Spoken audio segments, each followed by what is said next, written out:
Tout arrive, et au bout de 25 ans, M. Valadier, le cheminot du Garabi, est parvenu au terme d'une curieuse carrière.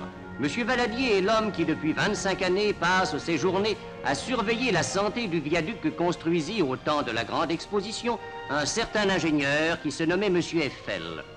Pendant 25 ans, M. Valadier a serré chaque jour, dans toutes les positions et sous tous les angles, les écrous du viaduc. Chaque jour, il a parcouru en tous sens les 560 mètres du tablier d'acier. Il a ausculté indéfiniment les 700 000 rivets et les 50 000 boulons de cette arche immense. Le maréchal Delattre de Tassigny a effectué son dernier voyage. Salué par la population dans chaque ville traversée tout le long du parcours, le cercueil du grand soldat a été transporté dans le village vendéen de Mouilleron-en-Parais, où il est né et où repose déjà Bernard Delattre. Après le service funèbre, le cercueil, porté par 6 hommes vers le cimetière, passait devant la maison natale de Clémenceau, cet autre enfant de Mouilleron qui aima lui aussi passionnément la France. Les grands travaux du canal du Baron de Languedoc entrent dans une phase décisive. Plusieurs années et plus encore de mètres cubes d'eau dans le Rhône s'écouleront bien sûr avant la réalisation de l'ensemble du programme, soit 150 000 hectares irrigués par les eaux du Rhône, 70 000 par le fleuve Orbe, avec, pour conséquence prévue, la profonde transformation d'une région vouée jusqu'à présent à la monoculture de la vigne. Pour la première fois, une épreuve de vélo-cross est courue sur un parcours de ville à ville. Le départ est donné à Nanteuil-le-Haudouin et l'arrivée sera jugée à Crépy-en-Valois. Après la traversée des champs en plein dégel, les concurrents abordent le sous-bois. Et c'est là que Fauvel démarre et prend un avantage assez net. Pourtant, il peine sur les sentiers couverts d'une boue gluante. Mais il en est de plus malheureux que lui. Les chars alliés remontent maintenant à la rencontre des chars allemands. Ils franchissent les ouvrages de la ligne Maginot, rempart enterré et rassurant. L'artillerie lourde les suit. Elle avance à travers les difficultés sans nombre d'un terrain défoncé par l'hiver autant que par la guerre et les convois.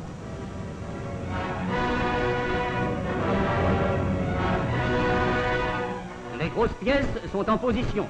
Leurs projectiles vont attaquer au loin les forteresses de la ligne Siegfried, qui est aujourd'hui encore la cuirasse de l'Allemagne, mais qui demain sera sa prison.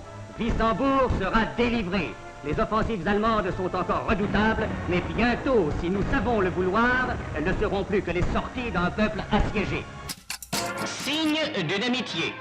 Au Havre, un cargo américain chargé de matériel agricole et de 209 tracteurs a été accueilli par le ministre de l'Agriculture, M. Pflimlin, et l'administrateur du plan Marshall pour la France. Une fois de plus, le plan d'aide à l'Europe contribuera efficacement au programme de relèvement de notre pays.